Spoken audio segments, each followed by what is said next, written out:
Wow, dito pala, Edu celebration, ang ganda.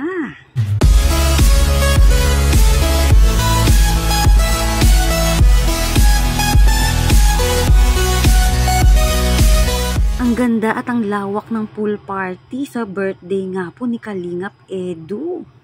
Tara, alamin natin. Kamusta po mga kalingap? Muling nagbabalik ang inyong lingkod, mini vlog, naghahatid ng update tungkol sa mga kalingap. Kung bago ka pa lang sa aking channel, mag-subscribe na at huwag kalimutang mag-like para lagi kayong updated sa aking mga videos. At patuloy po natin na suportahan ang founder po ng Kalingap na si Kuya Val Santos at Kalingap Rab dahil alam naman natin na madaming natutulungan sila na mga kababayan natin. Araw-araw po natin na suportahan at panoorin ang kanilang mga videos. Ang kaarawan nga ni Kalingap Edu ay dito nga po gaganapin. Makikita po natin kung saan ba at anong itsura ng resort na pinagdausan. Kilalang kilala nga po sa dait ang resort na ito. Marami talaga ang napunta sa lugar na ito para nga po dausan ng mga kaarawan, team building, family gatherings. Madami din pong mga rooms, talagang makakapag-relax ang mga guests po natin dito, lalo na po pag madami, lalo na ang team Kalingap, marami po at overnight nga po sila doon. Yan nga po ang resort na pinareserve nga po ni Kalingap Rab para kay Kalingap Edu at talaga namang mag-e-enjoy sila at masusulit talaga nila.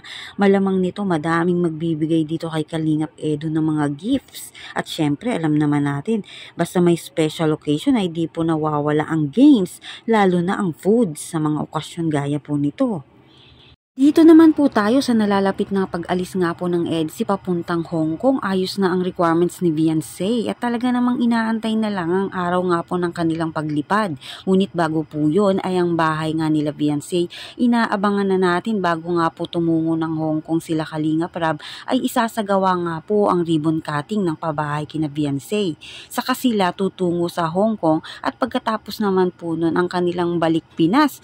OJT naman si Beyonce, napakadami nga talagang ganap ng pagpasok ng taon dito nga po kina Edu at Beyonce. Sa kabila ng marami na batikos ay kay Kalingap Edu ay patuloy nilang nalalampasan ang mga iyon.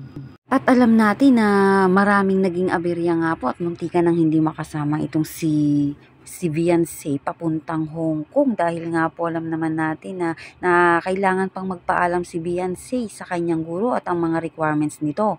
Pero dahil nga po inayos na po ito nila Ate Edna at nila Kuya Val kasama nga po si Kalingap Edu ay tuloy na nga po ang pagpunta nito sa Hong Kong. Dito naman po tayo, panoorin po natin ang video po kung gaano kaganda ang resort na pagdarausan ng kaarawan ni Kalingap Edu.